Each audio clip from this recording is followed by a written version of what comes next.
So you're going to lock your pelvis, and you're going to do 1, turn out, 2, and 1.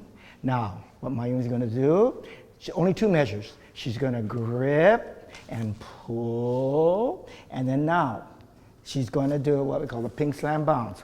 She's with her knees, not so much down, but she's going to very sharply do that, and then automatically you should float up. So that's how you know you did it right. So now first you've got to do this, you've got to connect the muscles, then you can let them go. Preparation, result, all right? Everything is preparation, result, cause and effect. Do this and that happens, this and that, this and that. So when you're going to be dancing across the floor later on, you're going to relevé.